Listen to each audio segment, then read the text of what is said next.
all know a guy who only occasionally shaves for big occasions, and it's because that occasional shave really hurts. It's the time of year for big occasions, and yet there he is, suffering with that cheap drugstore razor. Let's help him out. Henson Shaving's line of razors, built with aerospace precision, deliver a smooth shave your dad, brother, and even son can enjoy, eventually. With replacement blades just 10 cents each, you'll buy it once and they'll use it for life. How's that for the perfect gift? Celebrate with 100 free blades on your first purchase, and no subscription headaches. HensonShaving.com/holiday.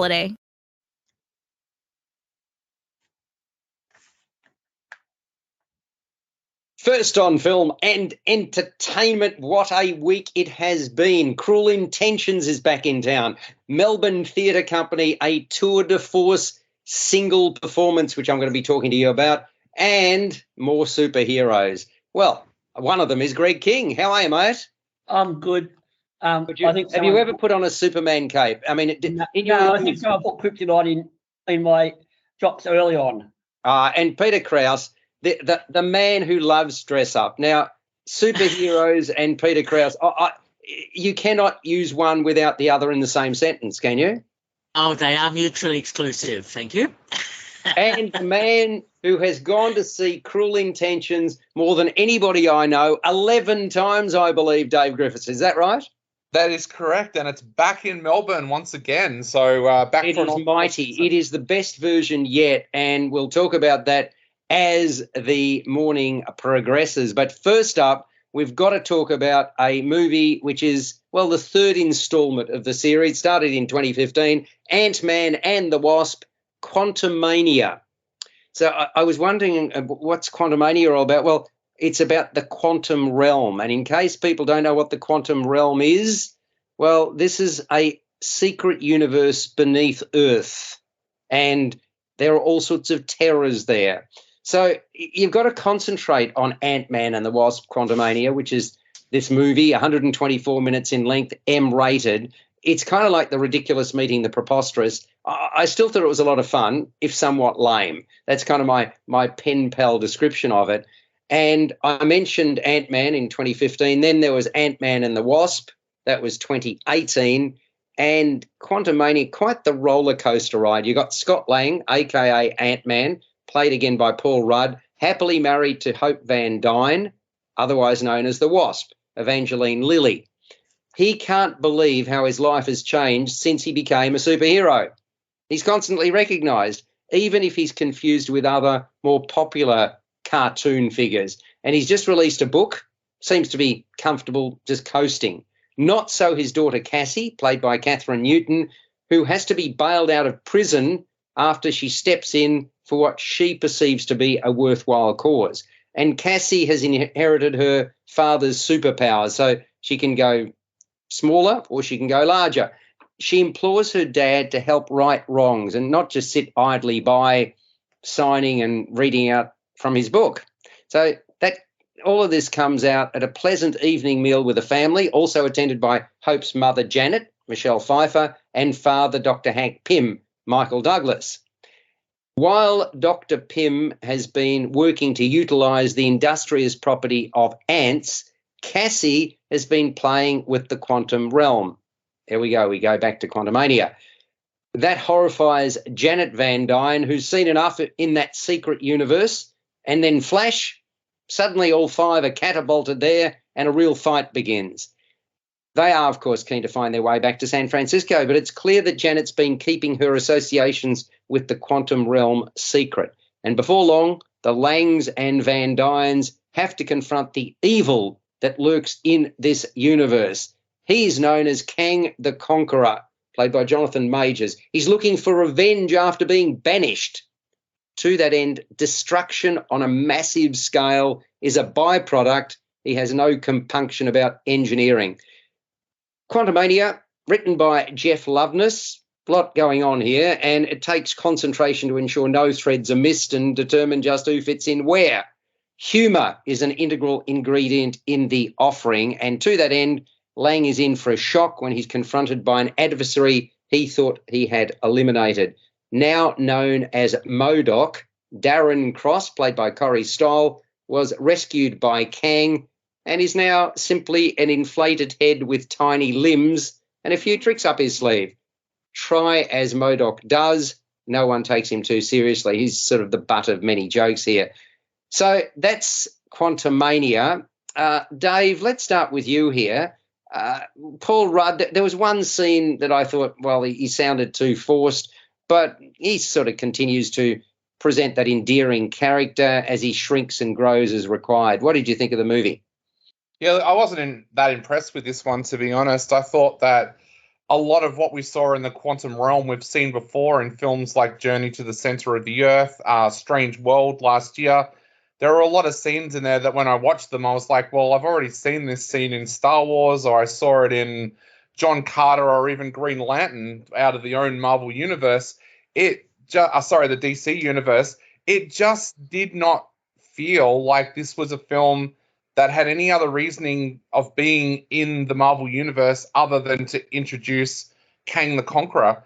And Jonathan Majors' performance was the only thing that kind of saved the film.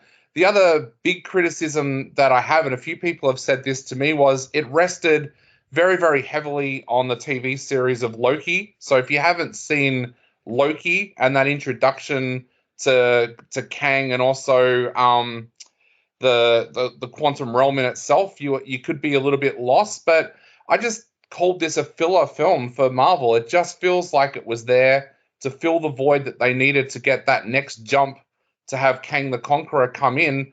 Luckily, Jonathan Majors saved the film because there was so much else that was disappointing. Bill Murray and his character of Lord Krylar were massively underused.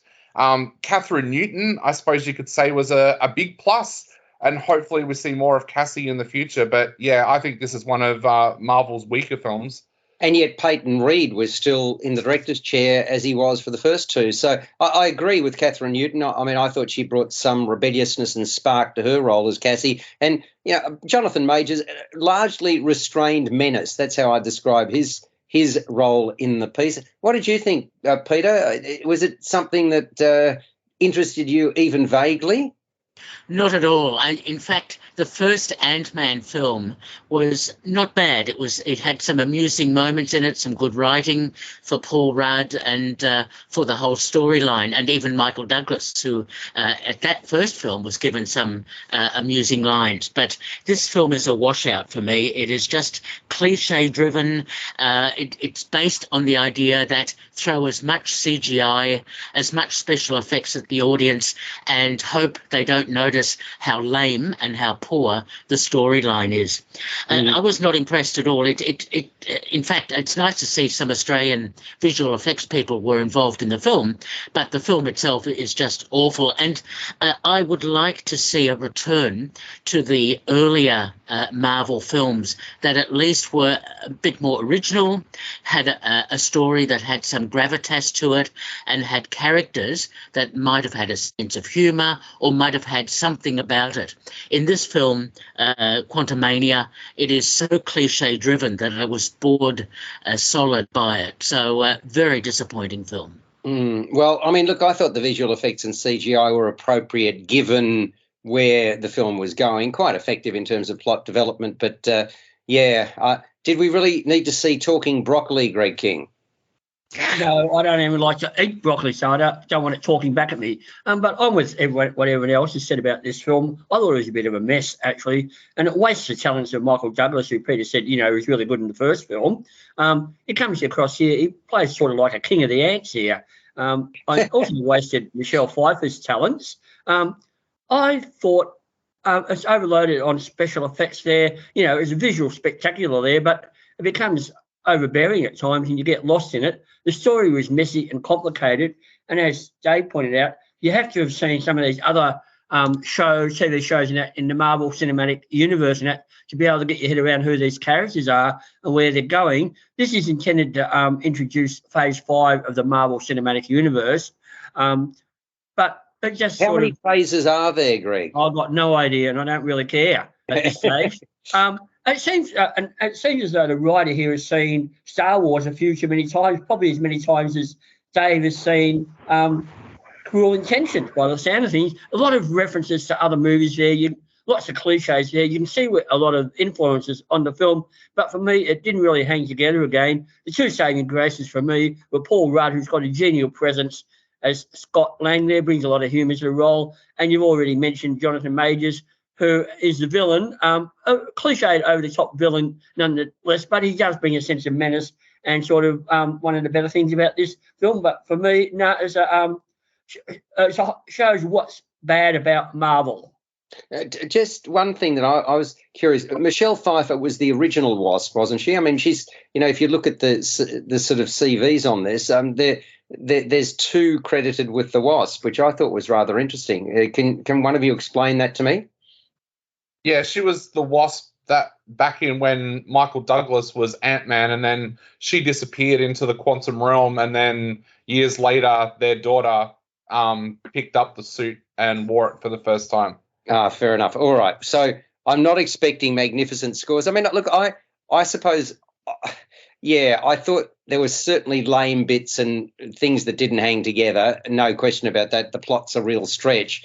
But then, unfortunately, Peter, I think you nailed it. That's become par for the course for superhero films. You look at the original, whether it be Ant-Man or you go back to some of the really strong superhero films, and it's been a while since I've seen one that's really excited me. Nevertheless, I mean, look, I just accepted it on face value. I didn't expect much out of it, and I probably went in there with the right attitude. So I'll probably end up giving it a higher score than the rest of you. I'm giving it a 6, so I'll start off. Who else is going to pass it? Anybody? Barely. I'm giving it a 5. Yeah, okay. So, Greg? Look, I think still Spider-Man is the best films in the Marvel canon there, and the strongest films. This one, 4.5 to 5 for me, and that's about it, and that's overly generous. Yeah, well, I mean, the original Iron Man was fantastic too, I thought. I mean, that's another example. Okay, so, Peter, I expected you to be low score on this, so I'm correct, I presume. Go for it. What are you giving it? You're certainly correct. I couldn't pass this film. 4 out of 10. Yeah. All right. So, it's somewhere in that realm. And, I mean, I suppose that there are going to be some people. It was interesting. I had a clash on the opening media night. So I ended up seeing Women Talking, which we will talk about. But notwithstanding that, when I went to see it in cinema, there were quite a few people there. So, I mean, they wouldn't be making these unless they get bums on seats. It doesn't make them good films, but it makes them, I'm not sure how this is going to do in the box office. Pete, what's your view on it? Well, the early word I've read already from Variety is that it's going to do very well indeed. People are clamouring to see these films. Yeah, so given all of that, I mean, it's sad in a sense because, when you've seen some really good superhero movies, you long for a bit more originality, etc. And the plots seem to just replicate one another. That's the other aspect. And they're always trying to do bigger and brighter. And this is where CGI and special effects tend to take over. And let's be honest, unless you've got a decent plot and you've got some quirks and things that are a little bit different, if you see a lot of movies, it all becomes same as. I was just going to say, the reason I think these movies have such a big audience is the great Jim Shembry said to me the other day, there's a generation of people out there that don't know life without a Marvel movie now. Like even my nephew, for example, he loves the Marvel universe, and that's because he's grown up with a Marvel film coming out every few months. So it's just a thing now that when a new Marvel film comes out, that generation go to see it. Yeah, understand. I wish they'd be seeing, well, maybe they are, but I wish they'd be seeing a bit more quality product out there as well. Talking about quality, let's talk about Women Talking. You are on J-Air 88 FM. This is an M-rated 104-minute in length movie. And even though it's a work of fiction, it's termed an act of female imagination, the starting point for Women Talking is what happened in the recent past. And I'm referring to events that took place on the Manitoba colony, which is a remote and isolated Christian community. They're known as Mennonites, and that's in Bolivia. So between the years 2005 and 2009, more than 100 girls and women in the colony awoke to discover that they'd been raped in their sleep. How horrible. And the backdrop is that a group of men from the colony was spraying an animal anesthetic into their victims' houses to render them unconscious. The movie is based on the seventh novel by a Canadian writer called Miriam Toews, which was published in 2018. It centered around a secret meeting in a hayloft of 8 women from the colony who have to decide on behalf of the other women how to react to the traumatic events which I just talked about. Importantly, time's on the hop. They've only got 48 hours to reach a decision before the colony men, who are away to post bail for the rapists, return. The film is actually set in 2010, written by Sarah Polley and Toews, really skillfully directed by Sarah Polley. It's a searing indictment of men, violent, controlling, and manipulative men. And it's a film that drip feeds information to form the full picture of why these women have been pushed to the point that they are. And they've basically got to make one of 3 decisions. And that's what the whole film is all about. Do they stay? Do they go? Do they do nothing? You know, what do they end up doing? So they fear the consequences of leaving, of never again being able to see the children left behind, and of turning their backs to God, because this is a God-fearing colony or community. They also, though, fear the consequences of staying, of more violence, of more control and manipulation. As I see it, it's mighty powerful, slow-moving, but it's a small audience film, Peter. Definitely. In fact, the storyline, the writing, and the direction, of course, as well as the performances, are just absolutely superb. And based on that novel that you referred to, it has so much prescience in terms of the situation that women find themselves in when they're caught in a violent situation or relationship, whether they stay or whether they leave. And there's so much developed in this film, which I was very impressed by. No wonder the screenplay has been Oscar nominated. It's also interesting to note the issue of the Mennonite community that it's based on. This idea of religious cults or groups that have power over people, and in this case, power over women, and how you're sort of trapped and unclear about what to do. It's nice to see a positive male performance in the film, as in Ben Whishaw, who does a very good job as the teacher. Excellent job. And I mean, you know, it's interesting. It's a film about women, but the sensitivity that he brings to the role is really what stands out. And the way the film is shot, the desaturation of the film, so that the colour grading almost, but it doesn't quite go to black and white, is very impressive. And there's always been comments about films that are largely set in a single setting. And I had no problem with this being highly cinematic. Sarah Polley, who did Stories We Tell, is so good at telling stories, and she tells them so well in this cinematic environment. This could be a play, though, Peter, as well. I mean, because, you know, you don't need a lot to tell the story, and I could see this on stage, could you not? Yes, possibly, but I think it's important to have the camera movements, the close-ups, the cutaways, etc., that are in the film to give it, I think, extra strength in terms of the storyline. And the other thing I found amusing and interesting in this film, not that there's a lot to be amused about in the film, is the use of the song Daydream Believer, which is sort of a 60s sort of throwback, Monkeys and so on. Yeah. Yeah, but it's also this idea of let's believe in something hopeful and positive to move forward and to find something better in life. So, look, a very impressive film, very well written, and I certainly highly recommend it. You talked about the lighting. That really struck me as well, really evocative. Think about the shards of light entering the hayloft. I mean, that just magnificently captured. And I thought, you know, even though we're talking about 2010, the soundtrack really stood out. There's so much about this. It's really well considered. It's a really very well developed script. The performances of all of the women, 3 generations, the fine cinematography, all of those elements sort of band together, don't they, Greg? Really good film. I haven't seen this one yet. I had the choice between this and Ant-Man on the preview night, and I went and saw Ant-Man. I haven't had a chance to catch up with this one yet.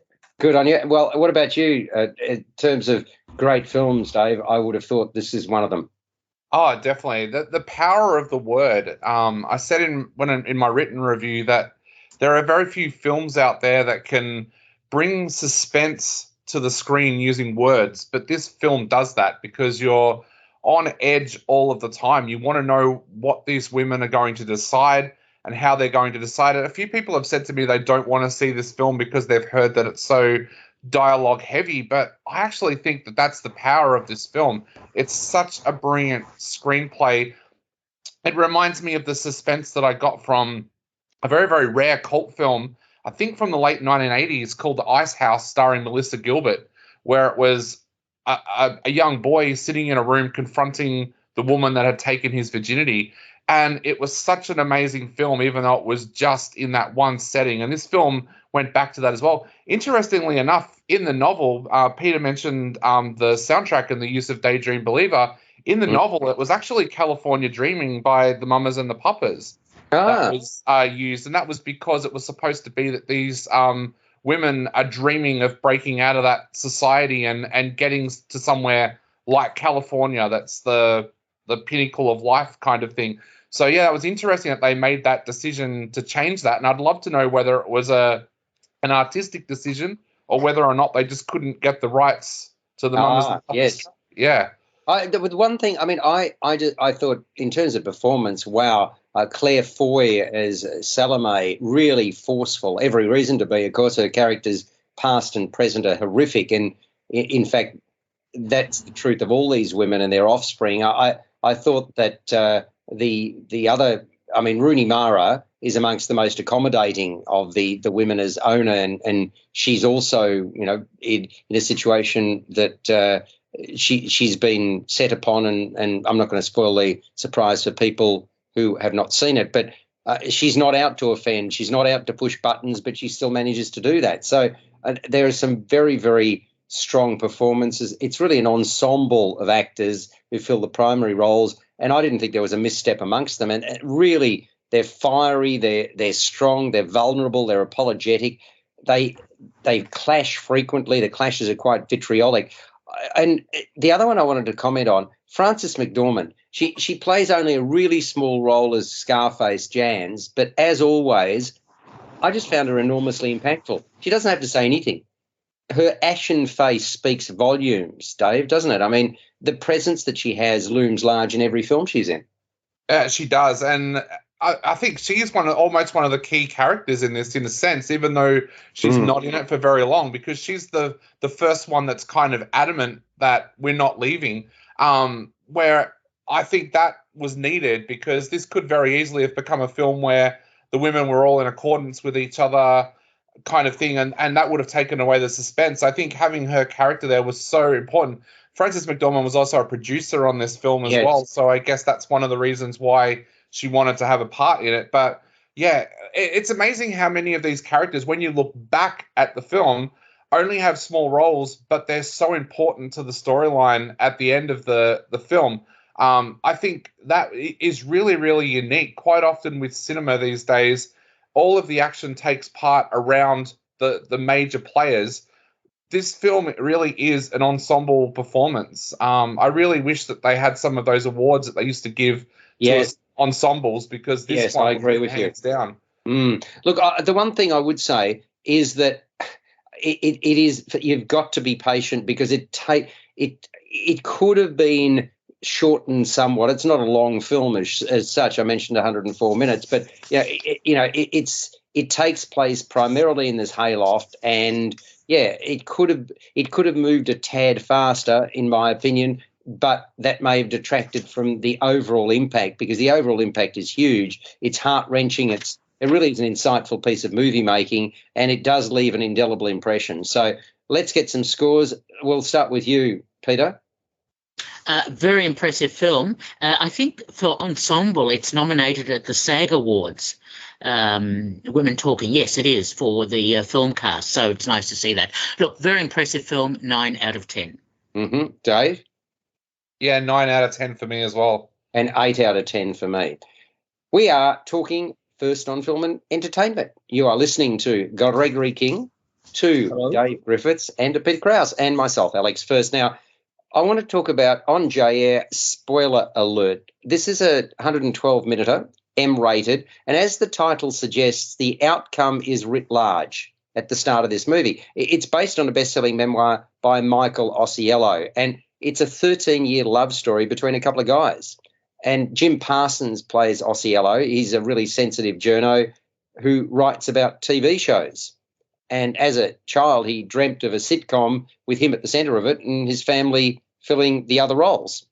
He's a hard worker as a journo. He's someone driven by his job, hardly a social butterfly. And then one day, a flamboyant gay colleague invites him to join him at a bar. And he initially turns him down. But then Osiello begrudgingly agrees. And that's when he sets eyes upon a photographer called Kit Cowan, played by Ben Aldridge, who is muscular and assured. They're very different, this pair, but the chemistry between them is unmistakable. The film showcases their resulting relationship that came out of that face-to-face meeting at the bar, complete with highs and lows. After Cowan is briefly hospitalised, Osiello meets Cowan's parents. They are not aware that their sons are homosexual, but far greater hurdles lie ahead. It combines heart and humour. It's quite an emotional, quite an affecting journey. The harsh reality of the story brings with it extra bite and power. The director's Michael Showalter. He did The Big Sick, and he ensures that the movie is imbued with pathos. Really well composed by writers David Marshall Grant and Dan Savage, from a book by Osiello titled Spoiler Alert, The Hero Dies. I really appreciated the nuance, the quirks that Parsons brought to bear in the movie. He introduces Osiello as a person who really does care deeply. And Ben Aldridge, he comes across as somewhat of a devilish charmer, much more of a player than Osiello. But I really thought the scene stealer was Sally Field. We don't see a lot of her these days, but she plays Cowan's mum, Marilyn, effervescent, a hyperactive chatterer, and I thought she really did shine in her characterisation, Greg. Yeah, I really enjoyed Sally Field in this film too. I thought she was really good there. But I like the storyline too, and how the relationship between the two men developed over time there. I thought this was a really nice performance from Jim Parsons, who's always been sort of stuck in that sort of role of Sheldon, from The Big Bang Theory. And even his role in Hidden Figures had much of that same mystique here. So it's nice to see him actually break out and to do something a little bit different here. I saw him on stage in New York in The Boys in the Band 5 years ago. You? Okay. Yeah. Along with Zachary Quinto and Matt Bomer. So, it was really good there. But, yeah, I like the film. I like the trajectory. And the fact that that one of the characters in the relationship is going to die at the start, I think just sets up that expectation and tension in the story as you watch the relationship develop. I was worried then about you share that sort of heartbreak.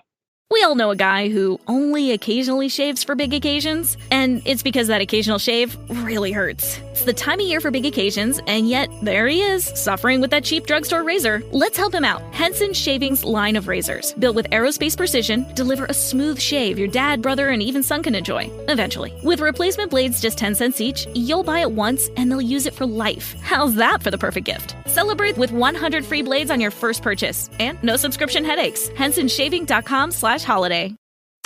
Don't forget that your skin is your largest organ, and the sun can be your skin's worst enemy.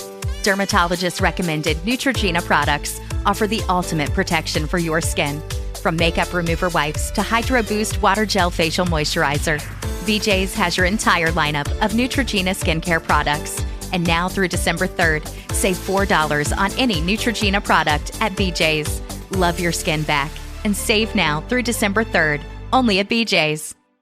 I was a bit worried about that. I that's the one bit that I mean, because I understand the book gives everything away, and the film is not, doesn't give away the hero dies kind of thing. But I just think it would have been a better film without knowing that, and you could form your own opinion as you went along the way.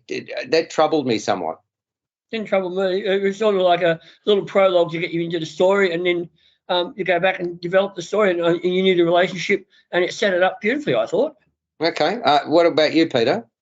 Yeah, I had no problem with that idea as well. The hero dies at the start, and then we get the trajectory of the story as it develops from their first meeting. I really liked the way Showalter has directed this film. As you said, he directed The Big Sick and The Eyes of Tammy Faye. So he's a very astute director, and I like the way that they used distancing effects in this film so that you don't feel the tragic melodrama as strongly as you would if it had been will he or won't he die sort of storyline.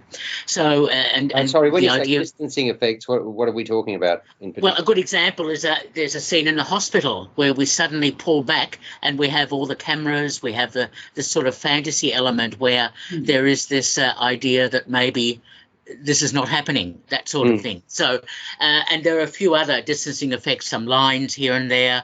I mean, Sally Field is excellent, but I think the only disappointment for me was not seeing the real Michael Osiello. I would have liked to have seen him at the end of the film so that we at least had a context for the real character. The other thing, with the distancing effect, I also remembered the film Bros, of course, Billy Eichner's starring role, where he used savage humour and over-the-top humour to distance from the more underlying tragedy or difficulties or problems in his life. No, I really like Spoiler Alert. I think it's very well done, and it's interesting to see Ben Aldridge, who is also on screen at the moment at Knock at the Cabin. He's getting some good roles as well. So, yes, I like the film overall. One other thing it reminded me of was a film called Long Time Companion from the late 80s with Steve Buscemi there, which dealt with the love story against the backdrop of the AIDS pandemic. Yeah, I mean, we are seeing a lot more sort of mainstream product that's sort of got a gay theme, and yeah, that's great. I mean, that's society, and perhaps we're no longer as timid about putting this subject matter, which should never have been sort of kept in the closet, dare I say, out on the big screen, and that's the way it should be, Dave, don't you think? Oh, definitely. The thing I did find with this film is I thought that the relationship starting at the start between Michael and Kit, I actually found that really natural. The writing there was absolutely sensational, but I felt that fell away a little bit towards the end. The interesting part for Jim Parsons is I actually thought that this was a strange choice for him because the character was similar to Sheldon. He had this way of looking at life through television shows. He had this OCD obsession with Smurfs and things like that. There was some big similarities there actually between Sheldon and Michael. But my biggest flaw with this movie was I felt that the writing kind of fell away towards the end, which is funny because the ending did have me in tears, especially with some lines that come from Kit's parents. But I just found that at times towards after the time jump in this film, some of the dialogue felt very Days of Our Lives, Young and the Restless. It didn't seem to have that natural flow that the dialogue had early on in the film. So I think that kind of dampened it a little bit for me. But up until that point, I loved this film. I didn't mind the fact that we knew the ending because, as I said a few weeks ago with the What's Love Got to Do with It, you knew the ending of that film as well, but it was the journey that got you there that made it special. The same for this film as well. So what would you give it out of 10? I gave it a 6 out of 10. A 6 out of 10, okay. So Dave's 6. I think you'll be higher, Greg. Go for it.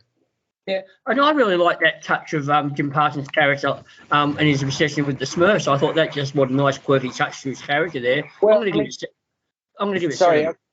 7. I was going to say to you, I mean, do you collect anything, Greg? Is there anything you particularly... I collect booklets from concerts and plays I go to, collect CDs and all that kind of stuff, but that's about it. Okay, sorry, what was the first one? I spoke over you. Say that again.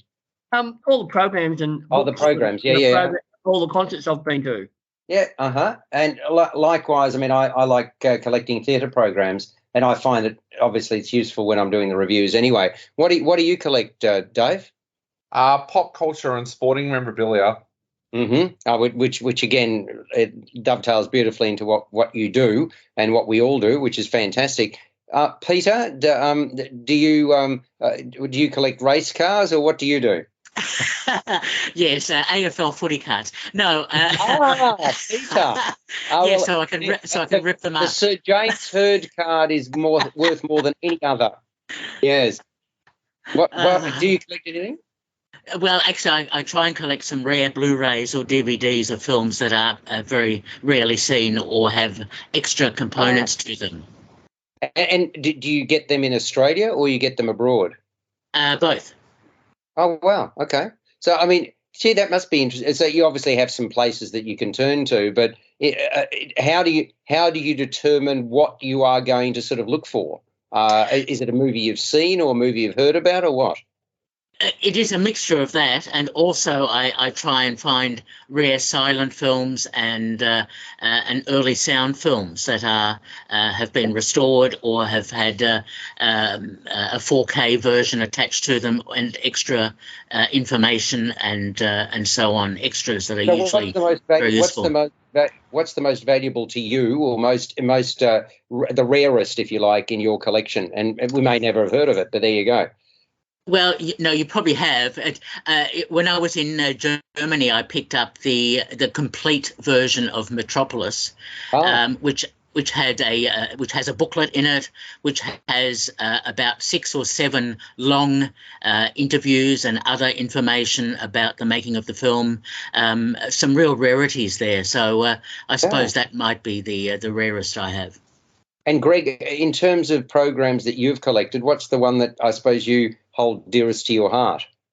Oh, God. Is there one or not really? Not really.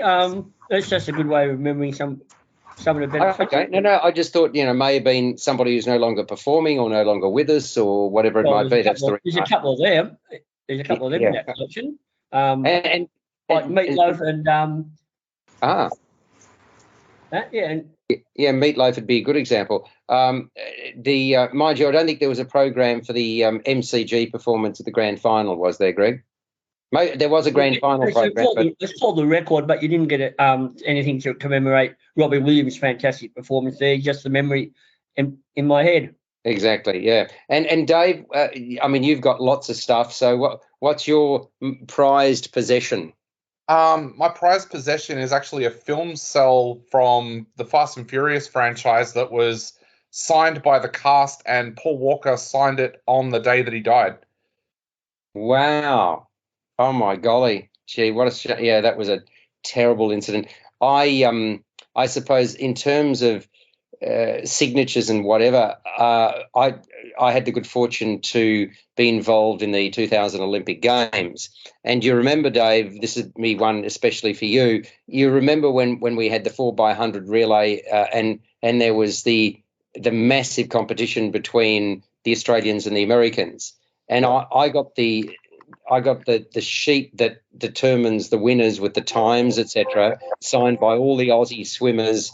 And who was the guy who did air guitar for the Americans? But anyway, that's one of my prized possessions. But I suppose the real one I've spoken about on this program before, I've got a signed letter from Audrey Hepburn talking about how she can't stand the paparazzi from the 1950s. Wow. So that's really quite special. Peter, I'm sure you'd appreciate that too. Absolutely. Sounds great. Yeah, so it's interesting. I've got Morgan Freeman's autograph on a still from 7. Oh, have you really? Wow. Okay. Yeah, I'm a big fan of him. I think he's a terrific actor and has been for a long period of time. And of course, he only started late. So anyway, it's interesting. It gives us a little bit of an insight. I suppose all of our minds are working similarly because of the industry that we find ourselves to be a pleasant part of. On J-Air, I wanted to talk about...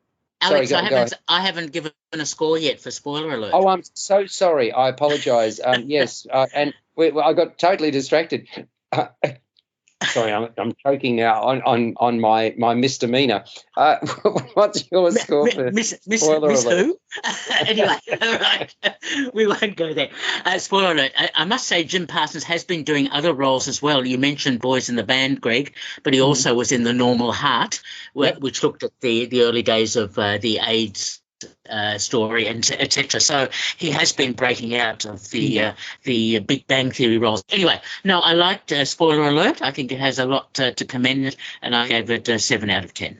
7 out of 10. And Greg, did I get your score? Yeah, I said 7 out of 10 as well. Yeah, you as well. And Dave, I think you said 6. I'm giving a 7 out of 10 as well. I think although it's largely predictable, it does strike a chord. It deserves to find an appreciative audience, and that is Spoiler Alert. Now, I wanted to talk about a few movies, and guys, just to jump in if you feel like saying something. If not, then I'll just plough on. But Prima Facie at Fairfax Studio. Do any of you know anything about this? Because this has had real successes. It's an Australian success story. It was written, in fact, it started out at 105 seat theatre in Sydney. It's called the Griffin. I don't know whether you've seen the Griffin, Greg, when you're in Sydney's King's Cross, but basically it started there in 2019, and it's written by a former lawyer called Susie Miller.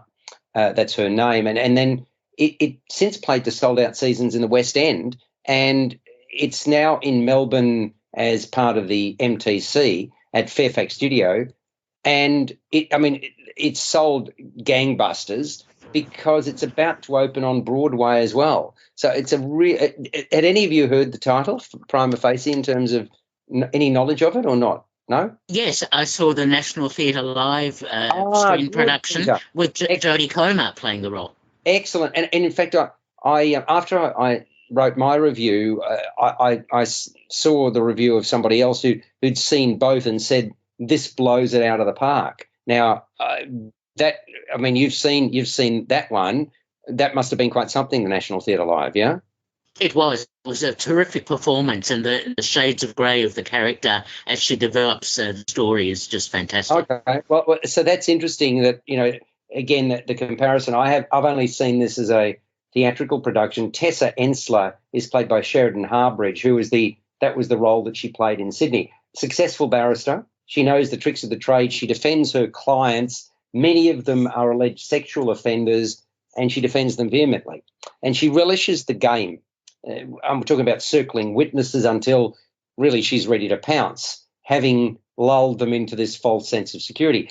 She's really good at what she does. Those who know her know how she operates and what's coming. The witnesses are therefore sort of mere lambs to the slaughter. Tessa chose law after she did particularly well at her final high school exams, and then she received a reality check when she was sitting with fellow legal wannabes for the first time at uni. She was told in no uncertain terms that many wouldn't see it through. That was never going to be the case with Tessa, though. Now she's had 11 years experience, and she's winning case after case. And even when human compassion might enter the equation for a victim, she justifies what she's doing and how she's doing it by saying to herself that she's merely adhering to the legal process. And then one fateful drunk night, everything changes. Suddenly, she becomes the victim.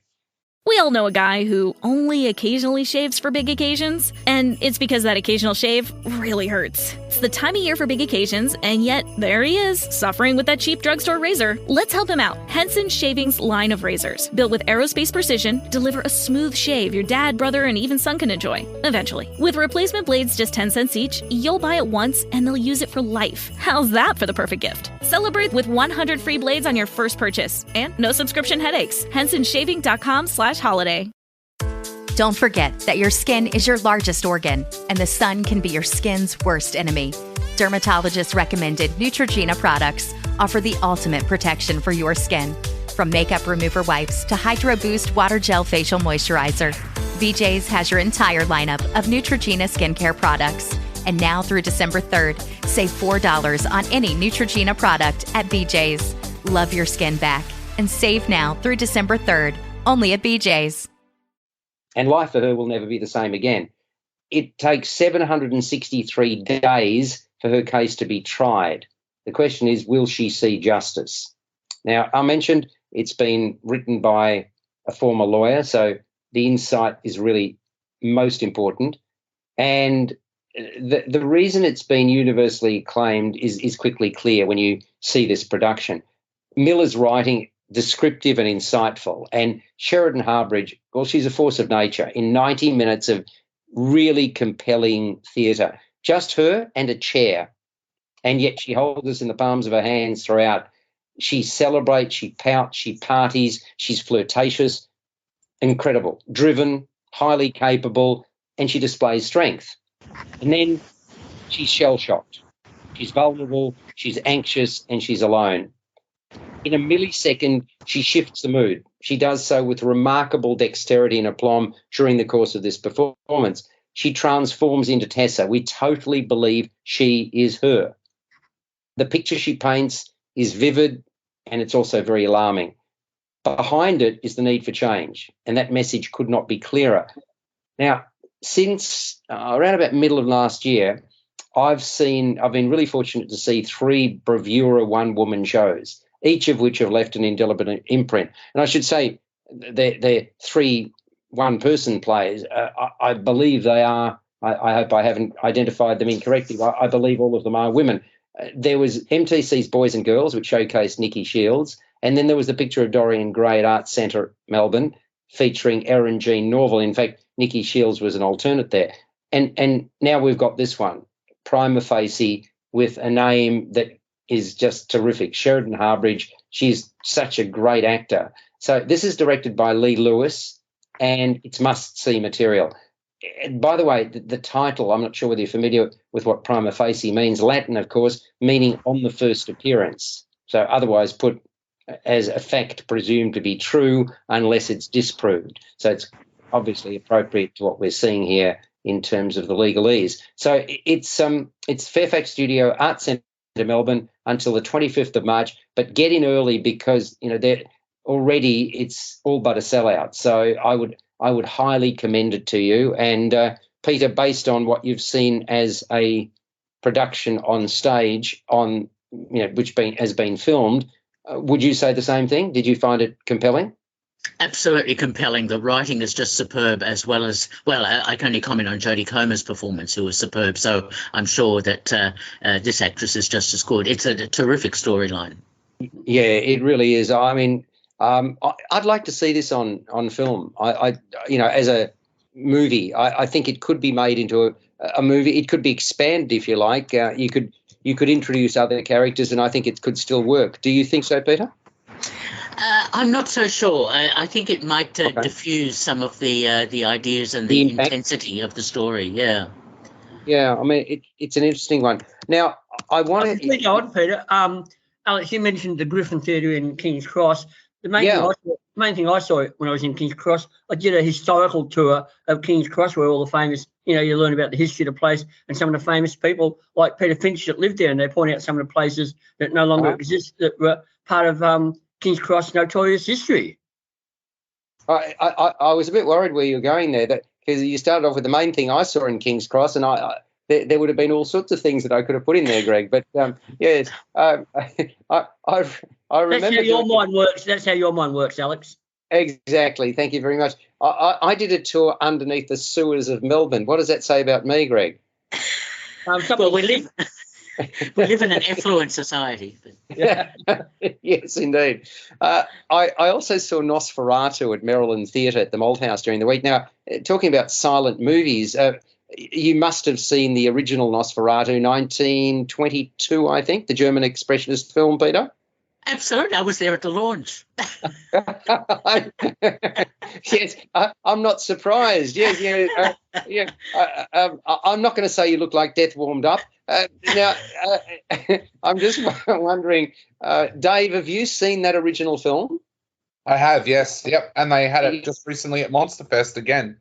Ah, very good. Yeah, and I've seen it as well. Greg, you've patronised it too? Yeah, I've seen it, and a couple of other silent films from that era, like The Cabinet of Dr. Caligari, which we did at school. Yes, exactly. Well, look, this play, it's a reworking of Nosferatu, a very modern reworking. And it starts, imagine this, with this heartfelt warning from one of the characters that only tragedy puts you on the map. And then there's a plea to save ourselves as audience members as it's too late for her. And that rings out as well. Now, that's the start of a tale of an unremarkable mining town in Tasmania beset by evil, and it's called Blue Water. And after a checkered history, it's now struggling to survive as a town. The land's been poisoned. Investors are desperately needed for the mine to have any hope of continuing. And the job of finding them is left to Tom, Keegan Joyce, and also Knock, Max Brown. And Knock is the town's mayor, who happens to be attracted to the doctor. And the doctor is named Kate, played by Sophie Ross. Now, but first Tom must metaphorically wrestle with her journalist girlfriend, Ellen, played by Shamita Siva, so she doesn't spill all the details of an environmental impact report into the town and the mine and so forth. She reluctantly agrees to hold back before Tom takes off to pursue a promising investment lead in Sydney. His trip to a remote mansion surrounded by woods and shrouded in fog is anything but straightforward. And when he does arrive, he's greeted past midnight by a pale-looking, confident man who calls himself the Count. Jacob Collins-Levy is that role. Fortnight later, Tom is awoken by a desperate call from his girlfriend, who has no idea what's become of him. He's disorientated. He's clearly in the grip of something beyond his reckoning. He's still with Count Orlok, who then is invited back with him to Tasmania.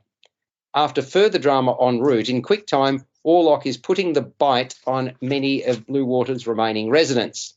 So I mentioned this is a modern take on an age-old story. Well, you go back to Dracula, which goes back to 1897 and the novel by Bram Stoker.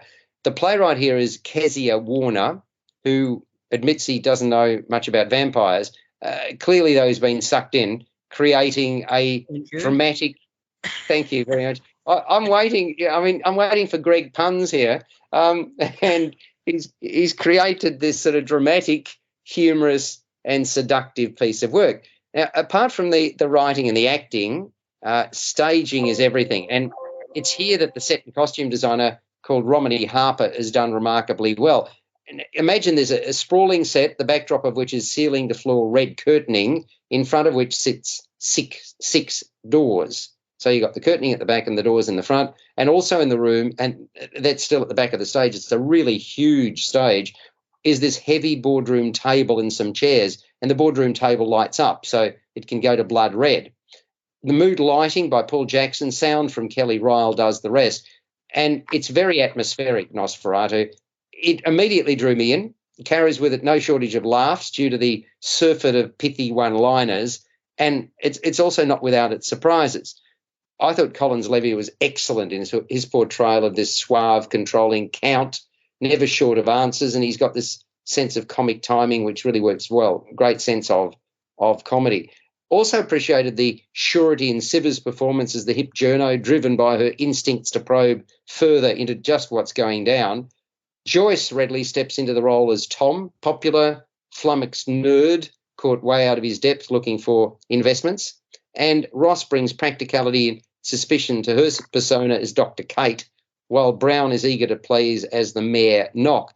It's very creative, this Nosferatu, certainly engaging and entertaining, although I did think it dragged a tad before it reached its climax.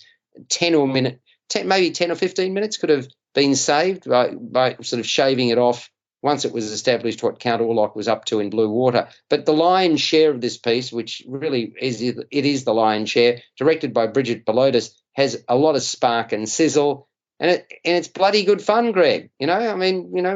That's what this play is all about. At the Maryland Theatre, at Malthouse Theatre, until the 5th of March, and it is called Nosferatu. And so there you go. Bloody project becoming a pain in the neck. Thank you, Greg. Indeed. But yeah, well done, really well done. And you step into this sort of theatre, and I don't think I've ever. The stage just takes up half the theatre. It's amazing what they've done with it. So good on Malthouse Theatre for putting it on. Now, Dave, you and I last night attended a very, very good production of Cruel Intentions. I mean, you've seen it 11 times. Where does this rate in the pantheon of productions of Cruel Intentions, in your opinion? Yeah, I thought last night was actually one of the best performances. Having some new cast members come in for this Melbourne season has brought some new life into it. But I thought the cast were having a lot of fun last night. There were a few times when they kind of interacted with the audience. There was times when things on stage kind of leapt over to crowd reactions. There was one point in particular where I'm trying to think of her name. Kirby was using her binoculars as Catherine, the character, and panned it over the crowd and went, ew, when she looked at someone. So, yeah, they were having a lot of fun last night. And I think that's one of the reasons why people are falling in love with this musical. It is such a fun musical. And for people of my age, all of the songs were our high school soundtrack when we were growing up. The music was just magnificent. I thought this sizzled. I've seen it three times in the last sort of 9 months. And the performances are powerhouse performances, the rousing score. I mean, there was palpable excitement and anticipation in the theatre even before the metaphorical curtain rise, wasn't there? I mean, I thought that really set the scene. And then once it did, the energy, it's electrifying. It oozes with sensuality and sexuality, and it's slick. It moves along at pace. It milks the copious double entendres and the physical interaction that are inherent parts of the script. And, of course, we're talking about manipulative youngsters behaving badly, and two in particular. And it's based on the 1999 movie of the same name, which starred Sarah Michelle Gellar, Ryan Philippe, and Reese Witherspoon. So, I mean, I just thought that some of the performances here, Dave, the Kirby Burgess that you mentioned, I could not be more impressed. I mean, she's just so assured. She really capitalizes on the toxicity that's the hallmark of her character. And doesn't she blow the roof off it vocally, hey? Oh, definitely. Kirby Burgess, Drew Weston, and Kelsey Hayes, they are the number one team in Australian theatre at the moment. They are absolutely amazing as a trio. And like I said, having new castmates around them in some of the roles, I think has actually energized them as well. Look, it's fabulous. I can see this. Sarah, what's that? That Sarah, I don't know how you pronounce her surname, Krndija.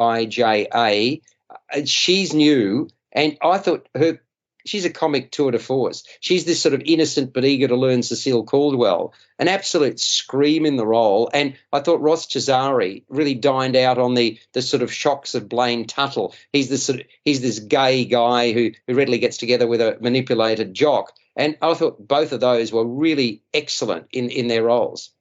Oh, definitely. I can see this becoming one of those cult theatre shows that they have to bring back to Melbourne or Sydney every few years just to keep audiences happy, because someone said to me last night that for their generation, Grease was the go-to musical. Yes. But for this new generation, I think Cruel Intentions is going to be. It was a much-loved film by people of my age, and the soundtrack is still one of the highest-selling soundtracks of all time. So people love the music as well. No. Dave, we've got to go. I've overextended my welcome, but thank you very much for your insights. Folks, we'll catch you next week on First on Film and Entertainment. Thanks, boys. See you later. We all know a guy who only occasionally shaves for big occasions, and it's because that occasional shave really hurts. It's the time of year for big occasions, and yet there he is, suffering with that cheap drugstore razor. Let's help him out. Henson Shaving's line of razors, built with aerospace precision, deliver a smooth shave your dad, brother, and even son can enjoy, eventually. With replacement blades just 10 cents each, you'll buy it once, and they'll use it for life. How's that for the perfect gift? Celebrate with 100 free blades on your first purchase, and no subscription headaches. HensonShaving.com/holiday.